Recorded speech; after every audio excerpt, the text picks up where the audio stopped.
CEO here. Welcome to Turmeric and Tequila, where we are working to inspire positive, radical, social evolution by uniting mission-driven humans. I'm so excited to release this conversation today. It is featuring Annett Bone, a longtime professional dance artist, marketer, and fellow podcaster. She has an incredible journey, and she talks about how she fell back in love with dance. This conversation is how to fall back in love, but it's not about a human. It's about many of our first loves as creatives, as athletes, and it's our game of sport or outlet to be creative. If you know, you know, and you will identify with this conversation. This love is so important to have because it positively impacts everything else in our world and positively impacts all the love with our fellow humans. So lean into this conversation, and if you're out there and you let some of that first love go, find it. You need it, and Annett shows you how. Have a great day. Make sure to tune in wherever you get your podcasts and check out this video on YouTube. Welcome to Turmeric and Tequila with your host, Kristen Olson. Questioning a better way, one gracefully disruptive conversation at a time.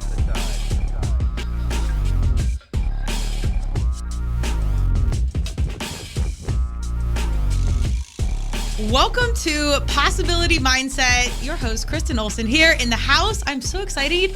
We are welcoming Annett Bone to the mic. Annett is a longtime dance artist, a marketer, and fellow podcaster. Annett, welcome to Possibility Mindset. Thank you so much for having me. Thank you. I'm equally as excited to be here.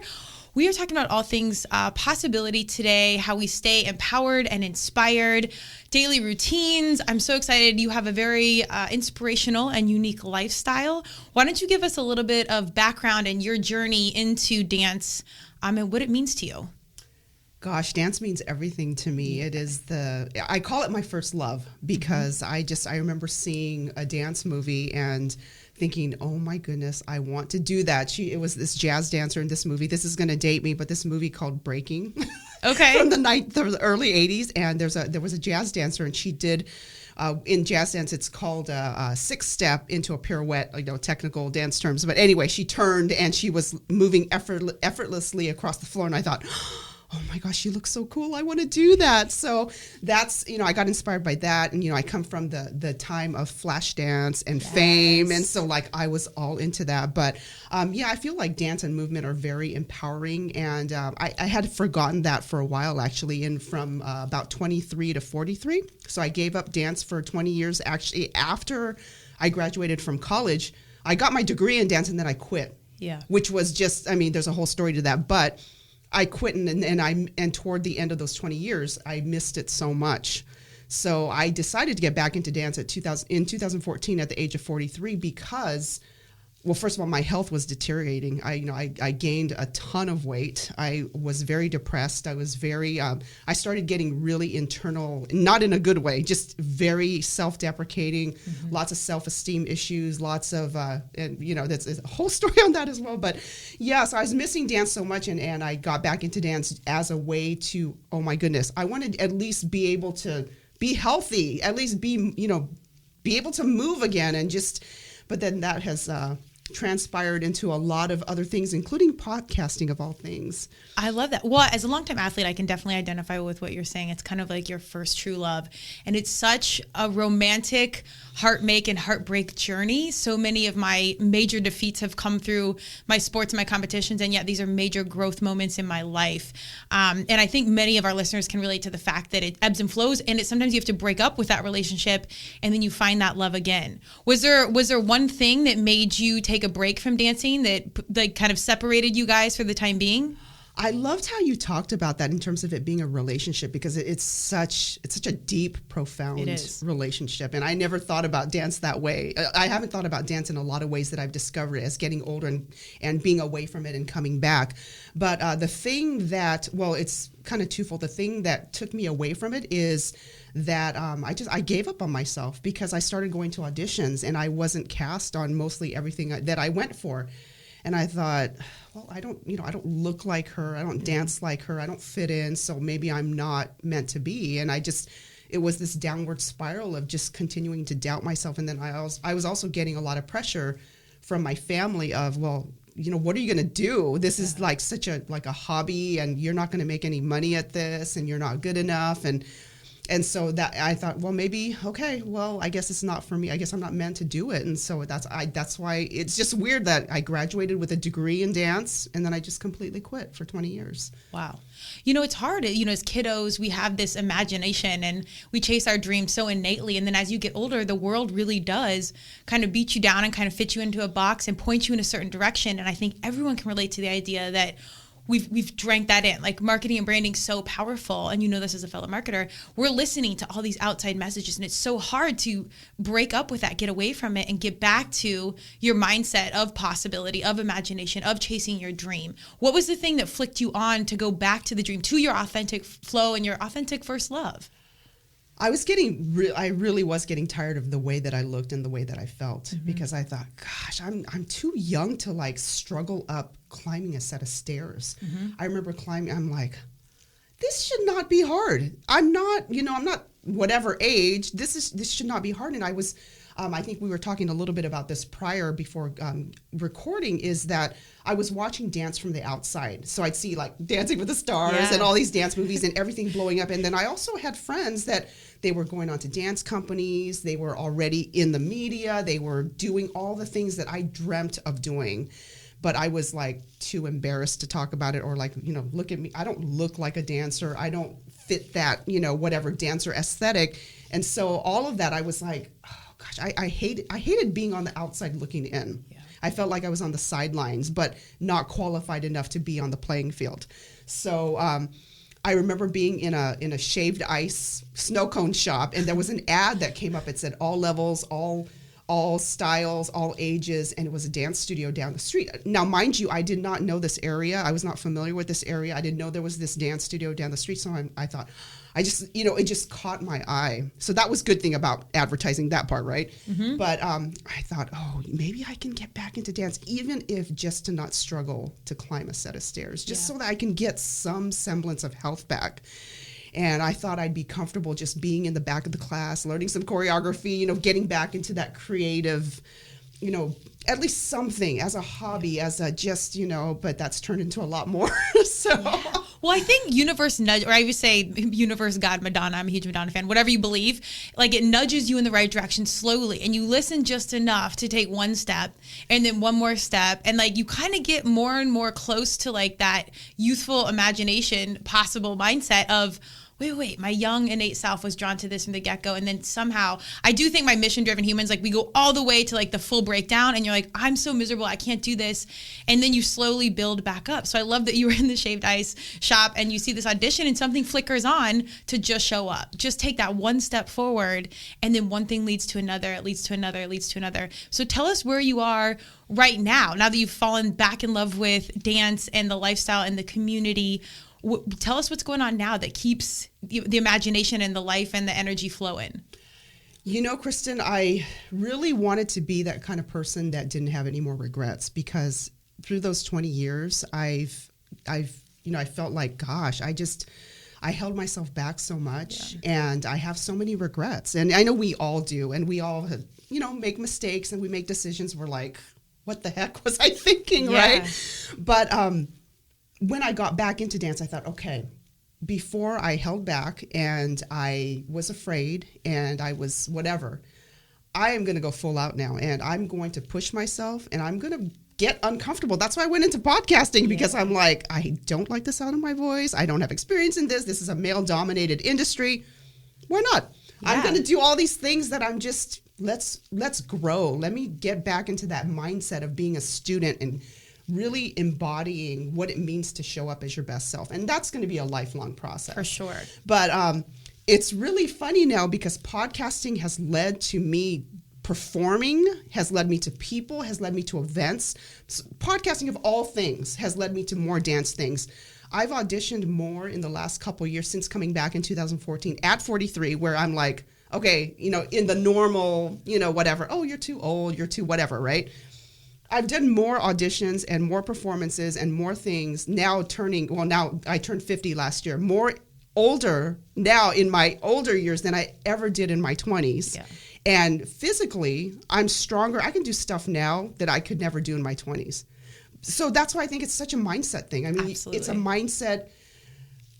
imagination. You got to imagine yourself as the kind of person that you want to be, and there's obstacles and things, of training course. the way that you've done and the people that you've worked with, and even in your own life, it's like, yeah, you have these obstacles, but what can I do to work around that, work through that? What can I maximize of what I have? And that's been my whole life of, I can do what I can with what I have. Let me do the best that I can with what I have. But I stopped that mindset when I quit dancing. Once I started dancing again and allowing myself to be creative again and to really explore that part of me that I felt like I was dying without it. Honestly, I really felt like I was dying a slow death, not having it in my life the way that I wanted it to. And I thought, no more regrets. Doesn't matter. I know it doesn't look normal from the outside, and I've gotten flack for certain things, but I don't want to have any more regrets. Yeah. Well, the regrets, when you have a love like that, it really is your oxygen, and you can survive for a while without it, and it will bring you back. And I love that you talk about the physical. As longtime athletes, we know how to do all the physical, train harder, do more, but you don't really account the mental. And this is what I love about getting older, is you start to really question a better way and dig in deeper beyond a million push-ups and back squats and all this. It's, what am I mental? And you really truthfully see how powerful your mind and your thoughts are. And when you can align those with your own personal truth and understand your personal truth. If you don't, regrets are fabulous in my mind, because it's intel on where you're out of alignment. And you can't get in alignment without getting out of it and knowing where those bumper and those guardrails are. So you have to pull back and be like, oh, I do regret doing this, but that's intel. I'm like, okay, now I shift and I pivot. And a huge piece of that is how we think about it. So the regrets aren't necessarily a bad thing. Everybody has regrets. It's intel on how to get back onto the path. And the beautiful part about getting older is you get back to that young mindset of belief and your initial like raw, pure kid self of what you love. And that takes time. So the years, as they add up, so does the experience, so does the mindset, so do all of these pieces of intel to get to like our best self. It changes the game also, because we have lots of listeners that are parents. You're a mother. I'm really curious, now that you're walking in this world as an example for all of us, especially for your son, what are some effective efficiencies you do with your morning routine, or just walk through this world, that are really important for you as a parent? Oh, that's such a great question. And first of all, I never thought I'd be a parent. Like, I always was like... Said a lot of people. Yeah, I know, right? Yeah. And I had my son when I was 35. So it wasn't like I was in my 20s or anything like that. But I think the thing that stands out in my mind is that no matter what my routine is, or what any routine is for any parent with all our different lifestyles, is that I think it's really important for your children to see you pursue your own dreams. Agreed. And to see you live the lifestyle that you talk about and that you're passionate about. I think with my son, I've asked him actually a couple times, like, what do you think about me dancing? And I'm your mother, and what he says. I'm really proud of it, because you're really good at it and you love it. Oh. And so he sees me like doing my workouts, like not just even dance workouts, like I cross train in other movement modalities, and so he watches me. And he the cool thing too is now he's asking me about, okay, well, how do you deal with this kind of physical exercise or movement, or I'm having this challenge. So I love that I can also be a mentor, an example in things that he's looking for solutions for. So besides being his mother and telling him what to do, like telling him what to do because I'm his mother. But that stands so forefront in my mind, because I think as parents, it's so easy to live vicariously through your children, and which is fun. I know I'm proud of the things that he's done and the kind of person that he is and who he's growing up to be. But there's just something, I think, and I see examples of it all over, where parents, they live from their authentic selves, they live with purpose and minds and their own goals, and that inspires their children. And so I think it's really cool to aspire as a parent to be your best embodied, present, intentional, inspirational self, which we all are, so that your children see that example and they could do that as well. So that's what he sees me get up early he sleeps late, but he's homeschooled. So like he knows I get up early in the morning. He knows that I journal and meditate and all that. He sees me sometimes sitting there with my stuff. Am I perfect? None of us are, right? But no. He sees the things that I work on. He's seen me break down and cry because of whatever. So it's not like he sees a perfect, scheduled, disciplined person, but he sees all of it. Sure. Well, we have to remember things are generational. Like you talked about what you grew up with and expectations that we had from our parents, and then the expectations you now have for your son. It's different generations. We have to remember our young humans, which I'm so here for, because I think they are exposed to so much because of the internet, because of influencers IRL in real life like yourself. Like they're inundating intel all the time, and they're downloading this and computing the world far different than we did, because we didn't grow up with social media, and our parents certainly didn't grow up with it, a lot of technology. So we have to remember the generational conversation is moving forward. So how we walk through this world is so important, because if it's not us intentionally walking a certain way, they're on Instagram and they're seeing someone else. And there's all these examples everywhere that we have to be mindful that these guys are getting the truth, or some version of, everywhere all the time. There's really no control. So I want to champion you for letting him see that full version, because I think you always, I only have dogs, I don't have kids, but even then I always... They're kids. Yeah, they are. They really are. Yeah, they are. I'm definitely that girl. But I care so much. Like, was I too hard? Was I disciplined? When I do this? Do I let them do whatever? They are lawless, because they're my animals and I'm lawless. But that's a whole other podcast. But you really try and put your best version, but there's no control at this point in time. It's all transparency. Like, they get to see every angle of your life regardless. But I think that's great that they get that example, because it allows them space to be their human self. Yeah, I think I'm so glad you brought that up about space, because I think it's really important. I've learned through all this, coming back to dance, when I did everything that's happened, is that I've learned to give myself space to be me, to honor my intuition, because for so long I thought, okay, these people know better, that must mean they're right, because I'm this lowly, like, I don't value myself, so I know I don't value myself, and I'm not good enough, and all that kind of stuff, right? And so learning to give myself space to be creative, to be compassionate, to be whatever, but then him seeing that example of, I can make a mistake, and it's okay. It doesn't diminish who I am as a human, as a soul. And, it's funny, because I never thought that the things that I've accomplished physically would, in essence, it really started changing rapidly on the outside once I started getting the inside. Like, all the stuff that I was dealing with inside, the more that I started working on that, the more stuff on the outside, my physical strength and well-being and the weight that I lost, all that started, like, really picking up.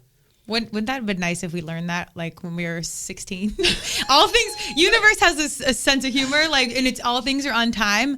But damn, some mind training would have been great at like 12, 13, 14, but we're out here now. So, but you know what, Kristen, it's so funny, because when I was around that age, young, tween, that wasn't even a term back then for me. I don't think teen, tween, teenager. I came across a lot of personal development and mindset things that I don't know how I came across, because I lived on a small island in the Pacific right before I came out here. Okay. And I thought, I was really attracted to that kind of mindset positivity, but I just didn't really know how to process it. Or it wasn't time yet. I didn't really know, like, oh, this sounds really cool and I like it, but I was so concerned about other people. Oh, it's going to sound hokey, or it can be kind of whatever, right? But yeah, I was exposed to a lot of that throughout the years, but I just really didn't. And I also, on a little side note, I had mentors and coaches I just didn't get to, maybe they had good intentions, but I felt like I was way off based on the counsel they had given me. So that's why I had given up dance as well, because it was part of their counsel of giving up what you love so that you can make money. So that's a whole nother. Okay, no, wait. We have to lead into this. I'm not sorry that came up. This is amazing. So we're both marketers. We're in branding. We're constantly getting this influence of what we should be, what we should do. And then that in turn influences our own mindset, and we're telling ourselves the wrong things. Mm-hmm. And again, we're as mission-driven humans, we're going to train harder. We're going to eat a certain way. We're going to do more, do this. And really it's about pulling back and doing less and listening to ourselves. And that's so hard when everything and everyone around you, especially humans or positions of power, are cultivating your reality. And this is, everybody write this down. You don't always have to listen to authority. Like, you can truthfully learn to trust yourself and your internal gut. You don't have, I'm here for the woo and the energy and all of it. And listen, physics is energy, it's science. So it can all be measurable. You have to like pull back and really listen, and you don't have to figure it out. Just know that, like, am I happy or am I not happy? Does this feel right? Does it not feel right?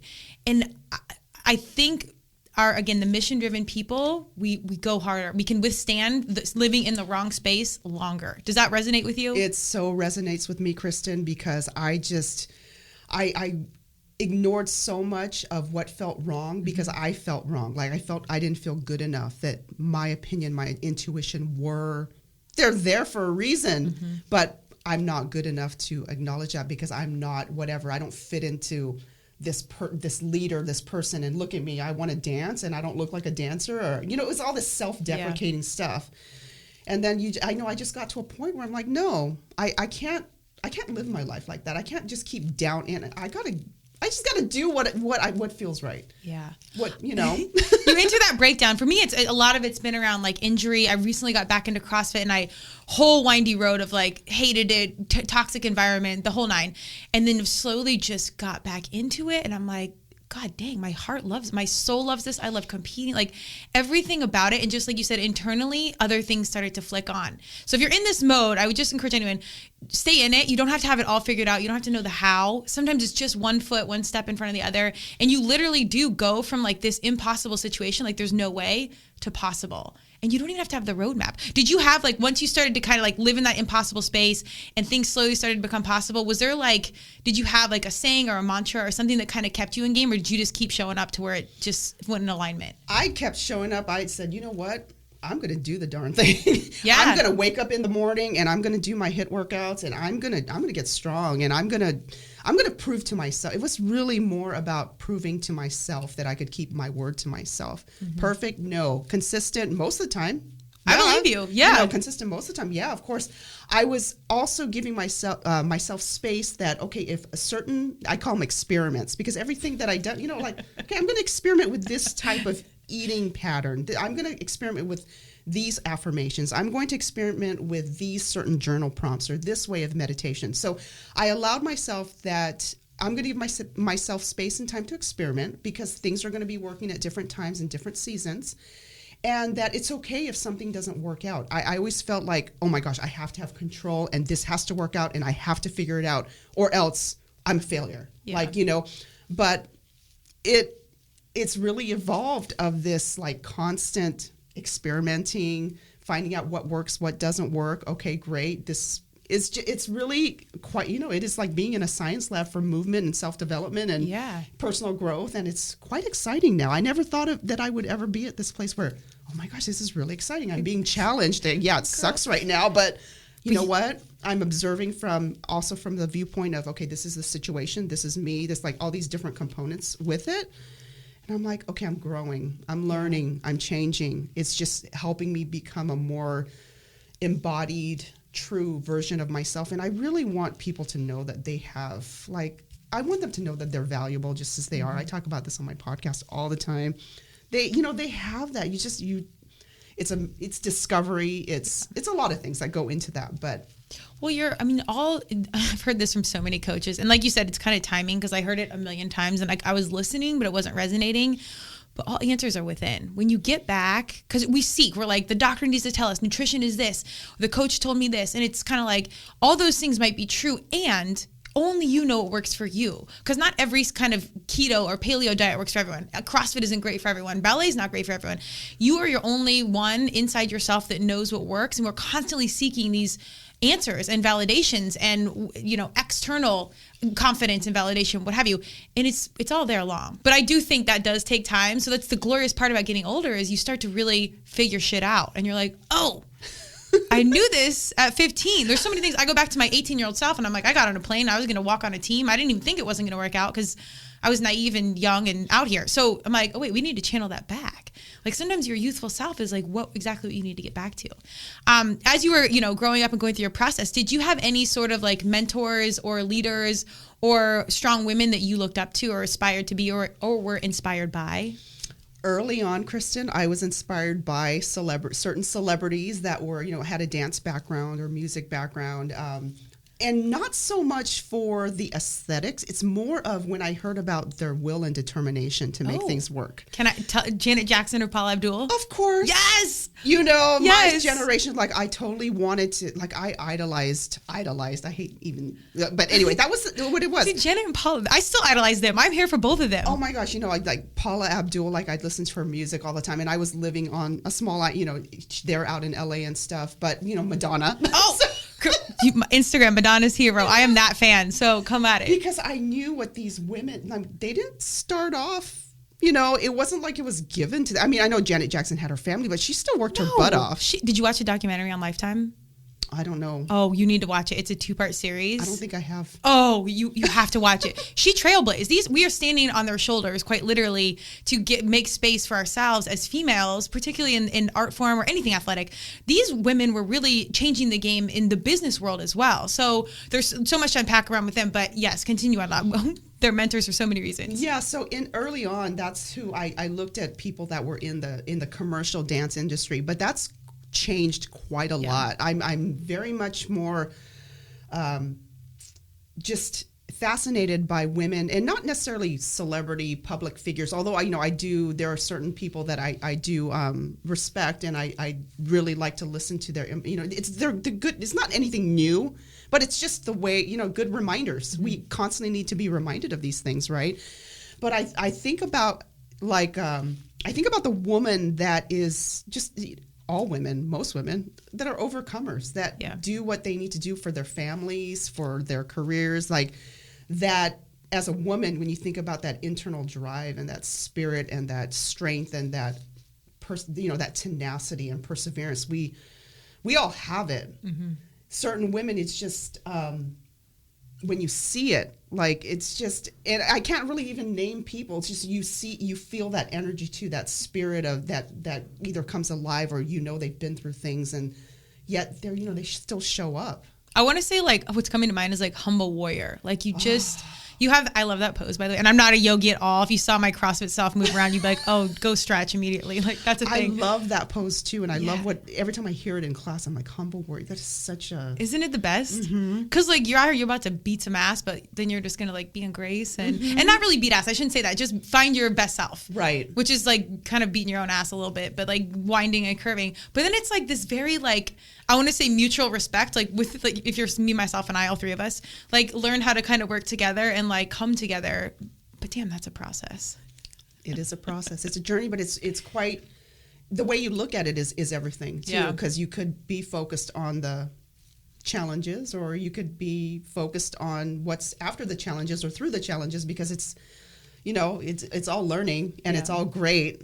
Not always during the time. The breakdowns are bad, but you need those. Like, you really have to have that contrast. Yeah, and I actually don't think, as we get older, you can get comfortable and you can kind of just stay in your lane, and you don't really have to do a lot. Like, you can avoid a lot. So I think when you're having those big breakdowns and you're pushing the envelope just enough to, like, get kicked back, have a breakdown, get fired, or what, like, I think that's intel that you're pushing it just enough and that you're alive. Because you can exist. Yes. And it's like live, alive versus and thrive versus just living. I think that's good. If we continue to have some regrets, I think that's a good thing. Well, there's definitely mistakes for sure. Yeah. 100%. Is there something right now that you're going through or addressing where you've really intentionally, like, shifted your mindset around this one challenge that you're really trying to work over? And now that you kind of have this skill set mentally, can you, like, apply this to this thing you're trying to get by? Well, I can give you a physical, since we're talking mindset and possibility, because I never thought that I would be able to do it. And I actually quite haven't mastered it yet, is the press handstand. Oh, okay. So I'm taking handstand classes, and again, like, I couldn't do handstands in my 20s. I never really tried. It's funny talking about Madonna, because I thought, I want to have arms like Madonna. During that time when she was like, a pose. Yes. Like, I'm like, how does she have those arms, right? And then I try to do a push-up, and I'm like, no, this is not happening. But with handstand training, like, even that, like, just the mental stuff that I'm learning. So yeah, with press right now, I constantly am picturing myself doing an effortless press handstand like I see my teachers do. And it's funny because I'm very much about training with people that are better than me. Like, I love it when I'm with people that challenge me. Yes. And not in a bad, like, competition type way, but it's really, there's something about, and so, like, I train with people that are acrobats and contortionists. I have no desire to be an acrobat or contortionist. I just wanted to enhance my dance movement and just, how I move and strength and stuff, right? And creativity and all that. So I picture myself doing a press handstand. I think about, like, all the kinesthetic things that go along with it. So that's what that's one of the things I'm working through of, okay, this is kind of a struggle. There's certain things I do, I'm like, I feel like I just started working out because I can't do what they're telling me to do. Like I can't do it the way they do. But they've been doing it but for they're years. professionals. Yeah, they're professionals. Yeah. Right? So stuff like that. Like I'm thankful that I'm able to apply it to certain things, certain goals that way, of a lot of visualization, a lot of how do I feel, what kind of person trains this way, how do I need to show up to maximize that training session, or how do I show up so that I'm fully present and that I'm taking in everything. Just like I always try to think about different aspects of the experience and how can I best benefit and how can I best show up to that. So that's the current but that's with everything, but it's one of the goals. There's like a million pro tips in there. I hope everyone's writing these down. I think you put out my pro tip that I would say at my 41 years, the biggest piece of advice I would give is be mindful of the company you keep and put yourself around people that you want to be like. Otherwise, you will be someone you don't like. And that's wrong, tried and true. And many times, even knowing that as I've gotten older in certain fitness situations or business situations, I'm like, I can figure this out. We'll make it work. We'll change them or whatever. No, especially in relationships, that's a no. Meet them where they're at, but be intentional about who you're with. Do you have like a good life pro tip, coming over some adversity and coming as far as and as successful as you are, like one good pro tip for anyone listening that you would advise that they stick to or try and reiterate in their own life? Oh gosh, there's so many. One tip. It's hard to say one tip, right, Christine? Yeah, or a few. You follow your heart. Well, I go back to the thing about valuing yourself, because when you value yourself, you listen to yourself, but you also know when to seek outside advice.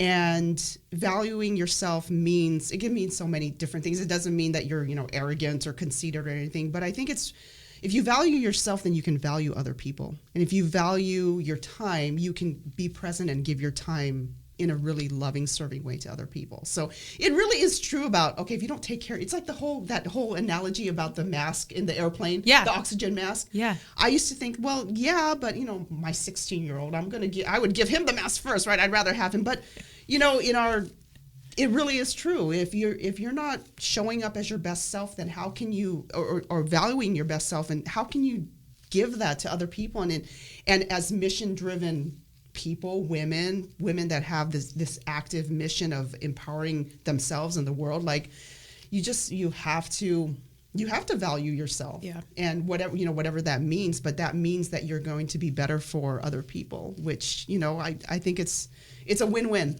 I completely agree. So well said.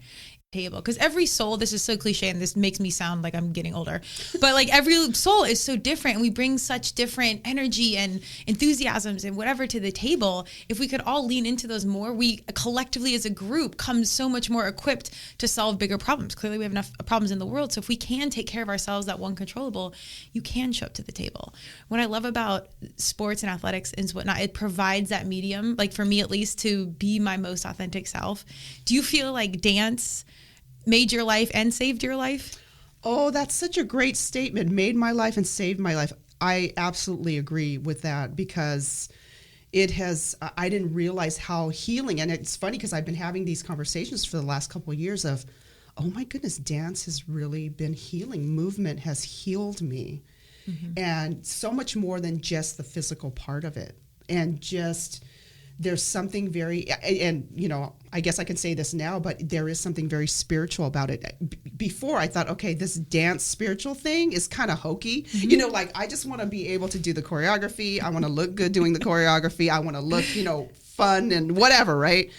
But there is something, and I'm sure you can attest to this too, watching art, performance, a musician, any kind of art form, when you see someone, that person fully embodied in their art and it coming from, you feel it. It's amazing. They're in flow. Yeah. I used to watch the competition show, So You Think You Can Dance, and the choreography, you probably know some of the choreographers. I'm guessing it's a small dance world like other fitness things, but I would cry. Like I love dance. So like I think growing up I was like, thank God I went towards the lacrosse route because I don't know if dance was in the mix, but I'm like, I want to be Madonna's backup dancer. Me too. Like whatever it is. Yeah. So I'd watch those and you would see like that interconnected, like spirit and and body connect. And in some of the choreography, I mean, I was literally crying watching some of the performances because it's like this universal language that's so beautiful that even if you're not consciously a fan of the art, yes. I think there's just something that connects to it as one human to another that just pulls you in.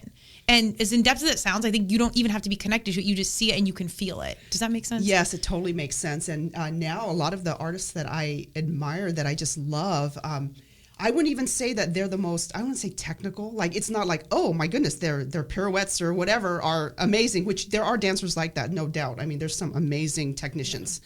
But there is something about when there's a dancer, mover, it doesn't have to be a dancer, performance artist, and they just, that energy and that spirit, and they could just move a finger or just like turn their head, and it's like, for me, it's like, you got me. Yeah. You know? Yeah. It's just, I think and this is such a good takeaway for anyone listening. You don't have to be perfect at it. Just follow what your heart wants to do. And again, I know I sound like old cliches right now. We're out here. But if you just lean into it, like, other people will speak the language that you're living and they will get it. You don't have to worry about if it's perfect or whatever, because none of us are. Even the great trained ones that have done it for a million years, right. There's still flawed process within all of that. It's more just like innately walking your path. It's the most important thing. That's the hardest thing. But you eventually stay in it. I have a million more questions for you, but I think you have wrapped it up so nicely, connecting mind, body, and spirit and purpose. I appreciate it. Do you want to share anything that you have coming up or going on that you want the world to hear? Oh, there's a bunch of video things in the works. They're not released yet because they're being edited. Not by me, thank God. I don't do that. But anyway, there's a couple of dance films that are going to be coming out. They're really short dance films, but a lot of this stuff, the only thing with well, as you know, as a marketer, freelancer, entrepreneur, things are you're either waiting sometimes, or things get changed, and especially with COVID. Although the funny thing is, with COVID, I still did quite a bit of performances online with COVID. Okay. So I worked around a couple different things, which was nice. But so I'm waiting on a couple different things. But yeah, I have some other projects in the works. But the details are being played out at the moment. Okay, perfect. And where do we find you? Where can we get inspired? You can go to AnnettBone.com, ANNETTBONE.com. There's no E at the end of my name, or send me a DM on Instagram. I would love to hear from you. Sliding in the DMs, you get a warm invite. That never happens. Holler at your girl Annett over here. I love it. If you want to get inspired, you want to see a literal example of impossible to possible, check out Annett. She's got some great things coming up. Thank you for joining me on Possibility Mindset. We are excited to be out here, and I can't wait to see what you do with your next 50, 100 years of what's going to happen. Thank you, Kristen. Me too. I'm excited. Thank you so much. Thank you for joining Turmeric and Tequila with your host, Kristen Olson. Tune in next time, and don't forget to subscribe on Apple, Google Podcasts, Spotify, or wherever you listen.